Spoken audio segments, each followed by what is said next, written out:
We hear and we are heartbroken at the knowledge of how basic human rights and freedoms, in primis, religious freedom, are being trampled upon. In no way can we remain silent before such injustices and the different forms of persecution we see. We must stand strong. We must love the world. For God so loved the world that he sent his only Son to save it.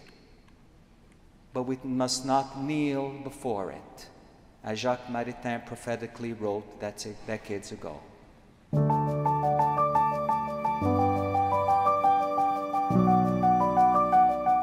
C'est Francis Léo, doux dans la forme et ferme dans l'arrière-plan.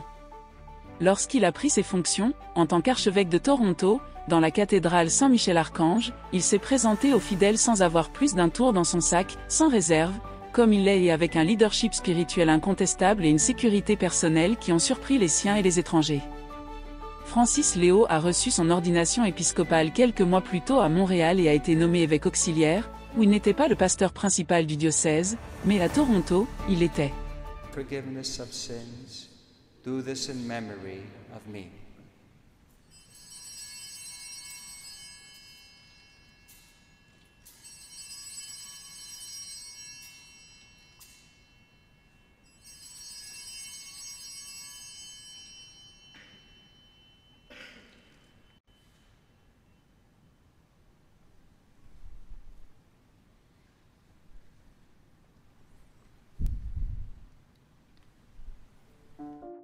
Nous regardons d'un peu plus près pour faire connaissance avec cet homme de 53 ans qui, d'une certaine manière, nous rappelle les cardinaux espagnols, Bustillo et Cobo, l'italien Marengo ou certains de ses compagnons sur la liste cardinaliste comme Reina, Macrica ou Covacad, qui sont tous passés de prêtres à évêques et cardinaux en un temps record.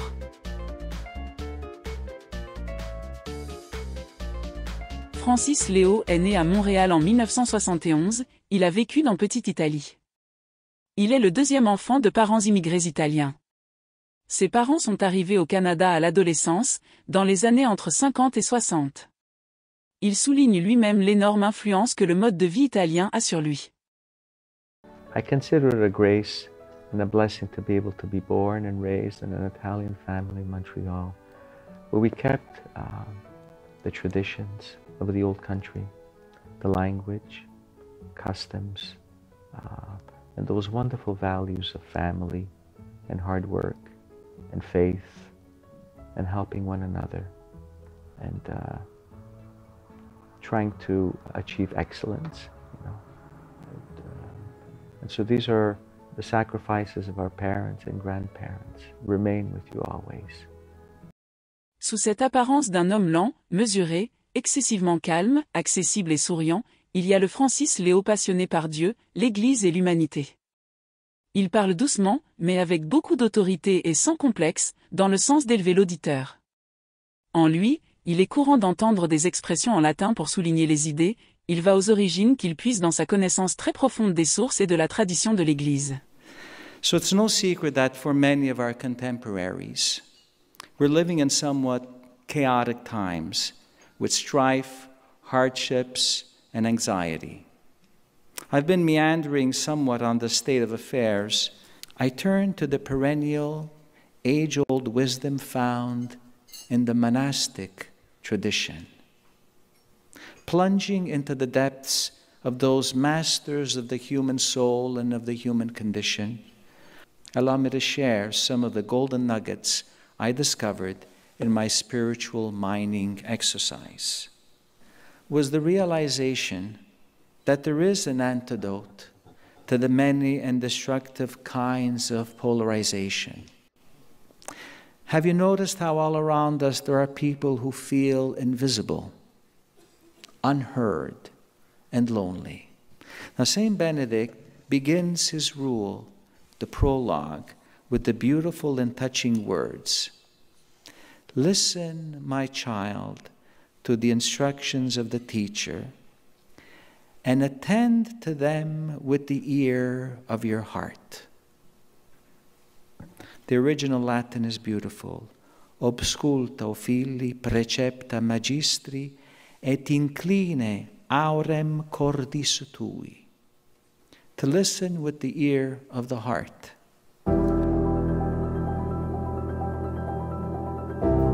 Dans le chapitre 8 du livre de la sagesse, le roi Salomon raconte sa recherche de la sagesse de Dieu. Je l'ai aimé et je l'ai cherché dès ma jeunesse, et je l'ai cherché pour épouse, amoureux de sa beauté. SG 8:2. Connaître la vie de Francis Léo donne l'impression que ce verset en lui est devenu vie. Cet évêque décrit sa relation avec les fidèles comme des fiançailles, un mariage qui est le fruit de son engagement envers Dieu et l'Église. Since my ordination to the episcopacy, every day I reread the 9 promises that a bishop makes during the rite of consecration. One of these 9 promises in part reads, "Do you resolve to guide the holy people of God in the way of salvation as a devoted father?" In fact, one of the symbols which is given to a newly ordained bishop is a ring. It's my wedding band. It signifies a covenantal bond, a true marriage.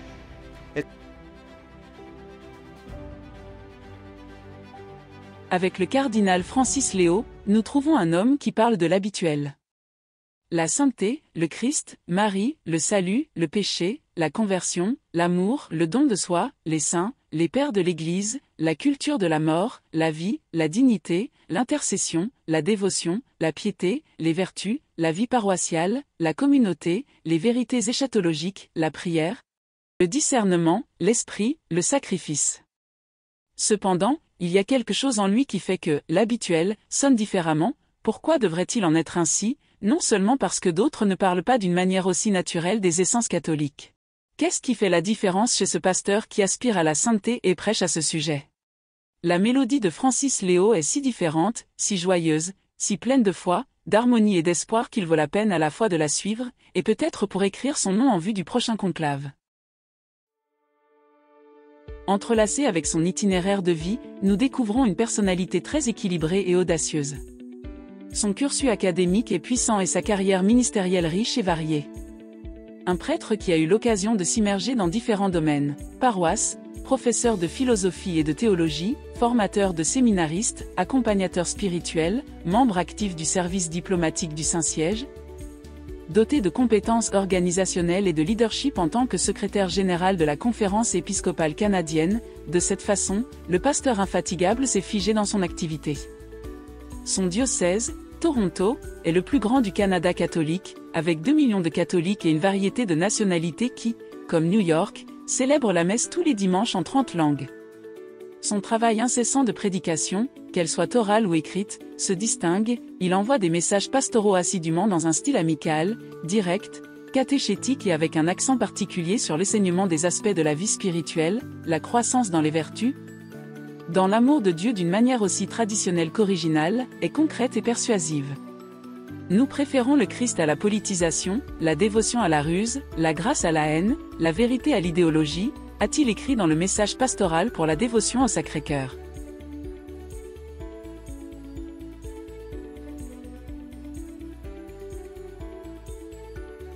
Plusieurs aspects nous aident à mieux connaître ce grand berger. 1. Maturité et discernement. 2. Le cardinal dévot de la Vierge Marie par excellence. 3. La gestuelle de Francis Léo, sa piété. 4. Sa fermeté dans la lutte contre le mal, en particulier contre l'avortement et l'euthanasie. 5. Détermination contre la polarisation. Son élévation au rang de cardinal n'est pas passée inaperçue dans son pays natal, le Canada, qui compte actuellement 4 cardinaux pour le prochain conclave. Mgr Lacroix, archevêque de Québec, déjà connu sur ce canal, le cardinal Thomas Collins, ancien archevêque de Toronto et toujours électeur au Collège des cardinaux. Le cardinal jésuite Michael Czerny, SJ. 2 scènes attirent notre attention et nous font voir comment le cardinal Léo est considéré. Un sénateur et un député du Congrès national expriment publiquement leur joie, en tant que catholiques, de leur promotion au cardinalat. Des discours impensables dans des pays comme l'Espagne ou l'Uruguay, et dans tant d'autres pays d'Europe, où le complexe des catholiques, d'une part, et l'ombre noire qui plane sur le catholicisme font qu'il est impossible de le voir naturellement dans les démocraties supposées. Cependant, au Canada, même s'il s'agit d'une nation dévastée par la sécularisation, il est possible d'écouter avec respect l'humus des catholiques dans la vie publique et politique. You see, Archbishop Leo is a family friend. To us, he's always simply been known as Father Frank. Mr. Speaker, this Christmas season, our Catholic community here in Canada and around the world was blessed to begin this period of prayer and preparation for the arrival of Jesus Christ at the heart of St. Peter's Basilica, when Pope Francis inducted 21 new members into the College of Cardinals. Among them, one of our very own, His Eminence Frank Cardinal Leo of the Archdiocese of Toronto. Thank you. Merci. Thank you. Dans une interview accordée en 2023 à America Magazine, le cardinal raconte comment il a découvert sa vocation et ce qui l'a influencé. J'ai ressenti l'appel au sacerdoce et j'ai dit « oui » à l'âge de 15 ans. Mon implication dans la communauté paroissiale m'impliquait dans le service de Dieu. Je me suis senti appelé à être un enfant de cœur.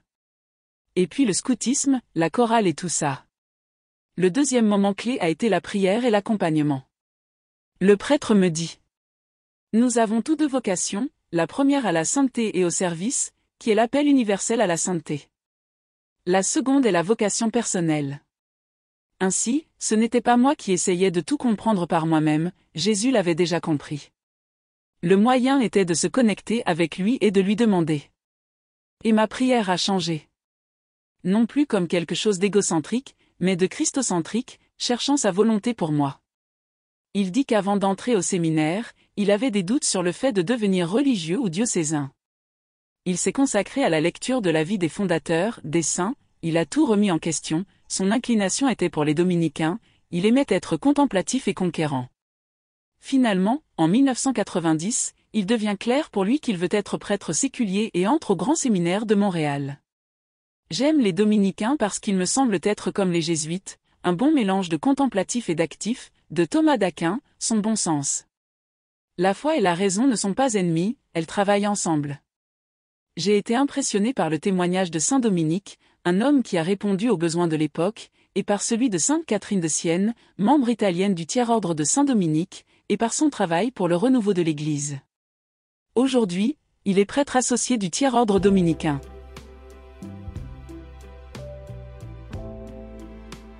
Francis Léo est le cardinal de la dévotion à la Vierge Marie par excellence.